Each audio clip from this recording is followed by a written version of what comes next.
Good morning, good afternoon, or good night, and welcome to Command Power, the show in which we discuss all things Magic the Gathering with a focus on Commander. And today we have a brand new deck tech for you, but before that, just a quick reminder to please click like and subscribe if you enjoy my videos. We're well on our way to 1 million subscribers and every single click counts. And today's deck tech is going to be centered around the Death Toll Precon, but we're going to be doing something quite different today. We're going to actually be replacing the face Commander. I'm not really that excited about Winter, but I am really excited about Rendmaw, Creaking Nest. For 3 colorless, 1 black and 1 green, it's a legendary artifact creature Scarecrow, 5/5 with Menace, Reach, and when Rendmaw Creaking Nest enters and whenever you play a card with 2 or more card types, each player creates a tapped 2/2 black bird creature token with flying. The tokens are goaded for the rest of the game. This is a really unique build around and something we've basically never seen before, which is what I'm always looking out for. Cards that want you to build around something you haven't really built around in the past. Winter, on the other hand, is a pretty uninspired mill reanimator deck that actually has to jump through a lot of hoops for you to get the reanimation, so I'm not that keen on it, but Rendmaw is going to allow us to build around a really cool effect where we need to include as many cards with multiple types as possible in our deck, and as cheap ones as possible if we can as well. It honestly looks like a lot of fun, and also it's a really powerful trigger. Giving everybody all these birds that are then going to be forced to attack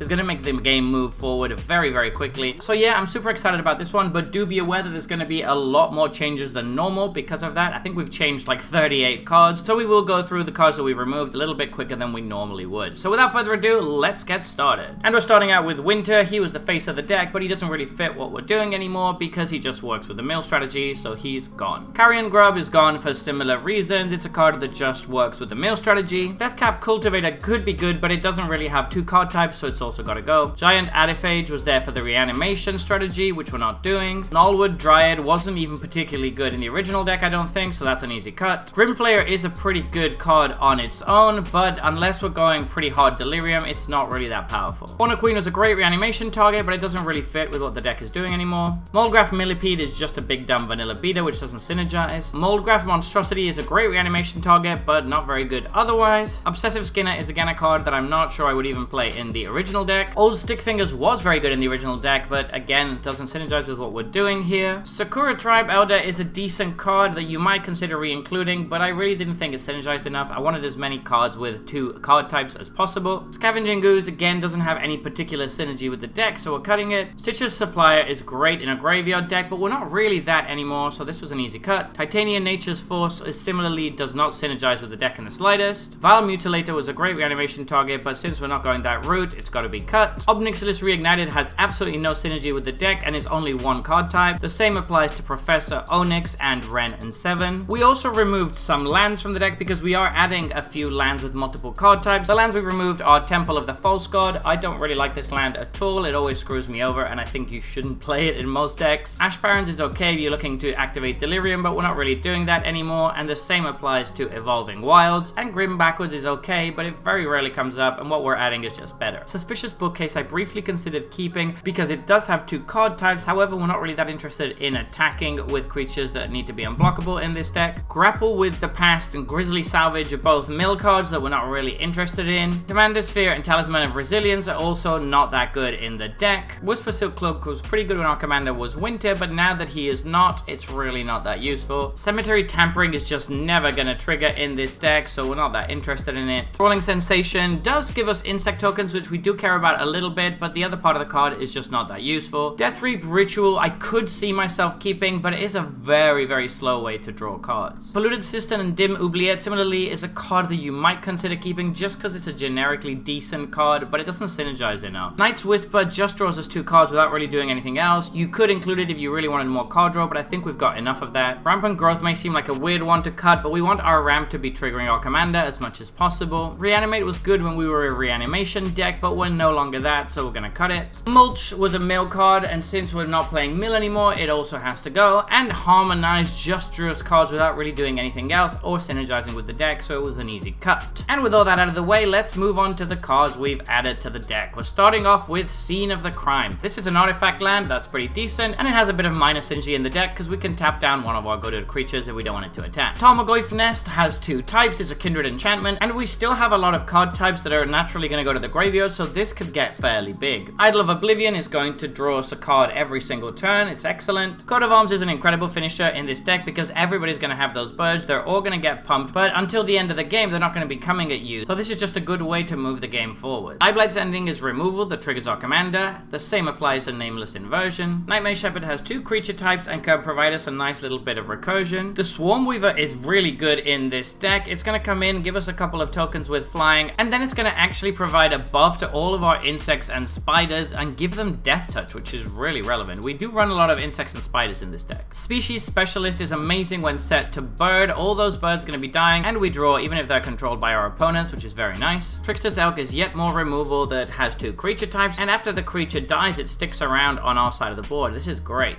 Erebos, God of the Dead is just a generically good card, but it also happens to trigger our commander, so that's very nice. Renata, Call to the Hunt fits so perfectly in this deck because it's going to buff all of our birds when they come in. Giving them an extra +1/+1 counter is really solid, and it's also going to trigger our commander, so it's just really good. Eidolon of Blossoms is going to draw us a lot of cards in this deck because after the changes we have something like 28 enchantments. That's a lot of potential card draw. Nylea Keen-Eyed is going to reduce all of our creature spells. That's just generically good for a card that also triggers our commander. Babylon Saga is really good in this deck. We have a steady stream of creatures that we can sacrifice in the form of our birds, but seeing as so many of our cards have 2 card types, it's very easy to find 3 card types to sacrifice to this without actually giving up 3 cards. Destiny Spinner triggers our commander for very cheap and makes it so that our stuff is difficult to be countered. Bringheart Nantuko can also trigger our commander very cheaply and also has some added value. Apart from everything else, even if we just get insect tokens, that's pretty good because we do have some synergies for those. Necron Deathmark is a good removal on a creature that has multiple card types. Erebos Bleakhearted is really good in this deck because we should have a lot of creatures dying, at which point we can draw some cards off of them. It also triggers our commander. Pygmy Cavu is really strong in this deck because we're giving our opponents black creatures, which means that we can draw a ton of cards when this enters. Roaming Throne is really expensive, but it does work so well with our commander by giving everybody 2 tokens instead of 1. It also happens to trigger our commander, so it's just a perfect inclusion. Palladium Mirror ramps very nicely into our commander, and it also has 2 card types. Courser of Crufix is one of my favorite cards from back in the day. I love putting this into any deck I can, and having 2 card types is just gravy on top. Shigeki Jukai Visionary is a very slow source of card advantage, but it's really nice that you can keep returning it to your hand and then keep casting it, which is going to trigger your commander multiple times. Sanctum Weaver is going to tap for a lot of mana in this deck, but even if it just tapped for 1 mana, that would already be good enough since it also triggers our commander. Bow of Nylea is going to trigger our commander and then has a bunch of abilities, some of which can be pretty relevant now and then, particularly since we can actually take down our opponent's flyers with one of them. Gloom Shrieker is recursion on a card that triggers our commander. That's just perfect for this deck. Dockside Chef is similarly really good in the deck because it triggers our commander for just 1 mana, and then it also can sacrifice the birds we're making to draw cards. Arasta of the Endless Web is an enchantment creature, which of course is going to trigger our commander, and it's also going to provide us a steady stream of spiders, which is nice. I'm surprised this wasn't in the Precon, to be honest. Coppermere and Leadenmere are 2 more ramp cards that are also going to trigger our commander. Lignify is pseudo removal that triggers our commander, very solid for 2 mana. Ornithopter of Paradise is yet another ramp spell that's going to trigger our commander. Enduring Vitality works really nicely in the deck. It's an enchantment creature, so that's great, and then it's also going to allow all of our creatures to tap for mana, so if for whatever reason we don't want to be attacking with our birds,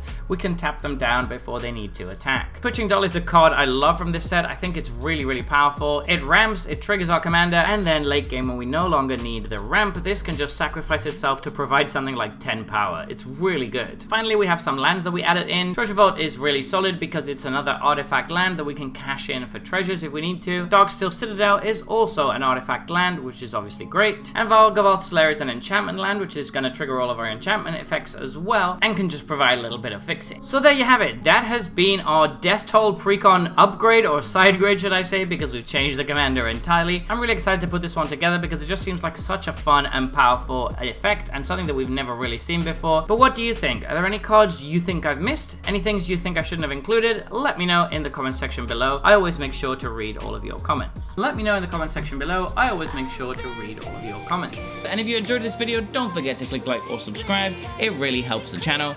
And until next time, take care.